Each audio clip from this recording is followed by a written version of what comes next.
I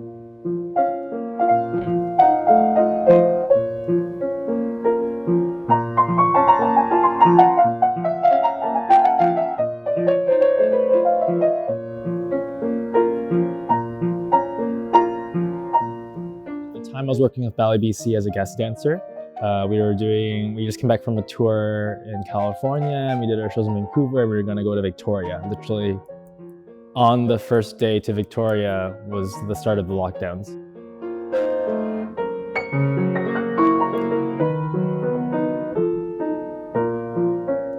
With my graduation being cut off quite literally by the pandemic, that's something that I missed out on a lot. And yeah, I think that definitely affected me in a way that maybe if there wasn't a pandemic, I wouldn't have been hit so hard. Things just started cannoning. And it's interesting because that day I remember we were on the bus and we saw on our phones or in our social media, different places around the world started to like close, like from the Netherlands to like London to like New York to Toronto. Things started going and we're like, oh, it's just a matter of time. And lo and behold, later that day when we're in Victoria, we get a message to meet in the theater and they announced that, yeah, we have to stop.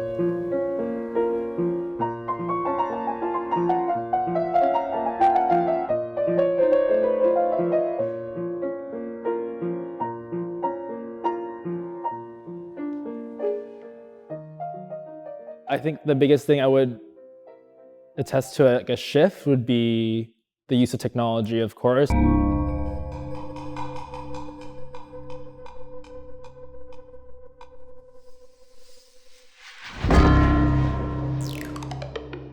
I still felt like there was an exhaustion. I remember I felt such a loss of energy, like because I feel like I was outputting so much, and especially when you're on like a TV or on a screen or something, you output even more so it can really like resonate on film.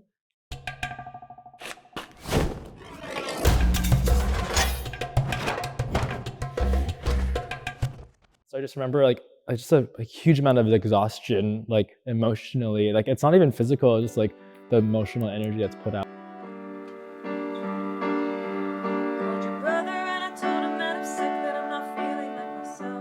I think with a lot of time, you can get carried away.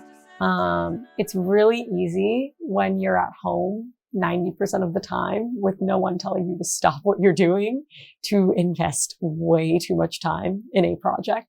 Yeah, I think like limiting the life-work balance or finding a way to balance out life and work.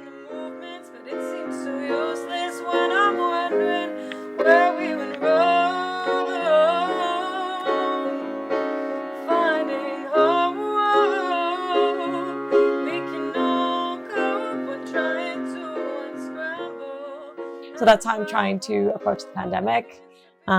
It's given me a lot of time to explore myself creatively. I've been making a lot of my own work. Only up at night, you gotta stay out of sight. You think you're being sly, dressed in your suit and tie. Pandora's box has never looked so good. For me, especially as a mover that like uses touch, like I use touch a lot. I mean, I first I forgot how I took for granted the ability to connect to people in that way and just like go to the studio and like do like weird body things with people. And like now we can't do that. And I think also I find myself, I guess like I said earlier with the performance, like that when you're performing, like it's an interaction. It's a live thing.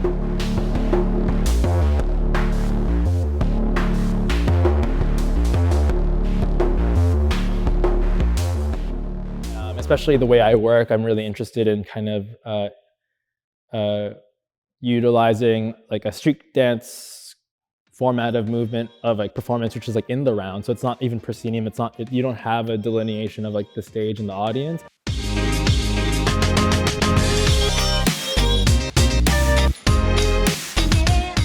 It really is about building this like community fire in the center through an interaction with the performer and the audience member.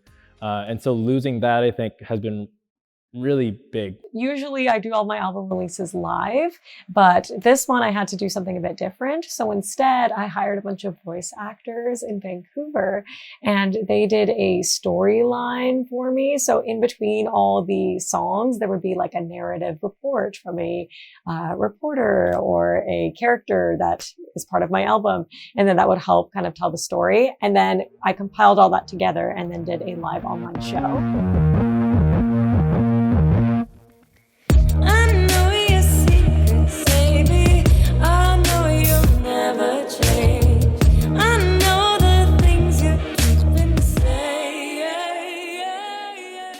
One of the performances I did was I keyed myself out in Stanley Park, and then the keying out was actually like the city. So like I painted the city on my body in the forest, which seemed like a really like subtle and like small thing, but when I saw it, like it was quite impactful because it's just something you couldn't do in live performance.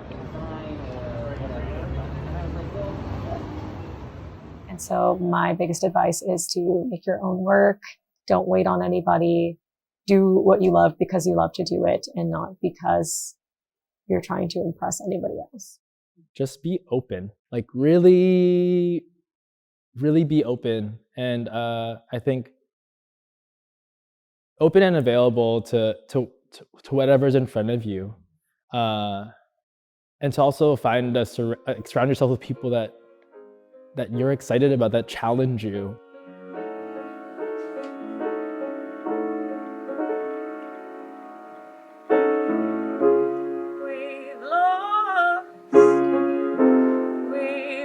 Lost our way before we've gone too far away from home. We're stuck in the middle of the world, searching and searching for everything we never learned about home. I'm caught in the middle, undoing the riddle that I can't unfold. Tangling the movements, but it seems so useless when I'm wondering where we went wrong. Finding home, it's a long road that we've all got to travel, but we can handle whatever comes our way, whatever comes our way.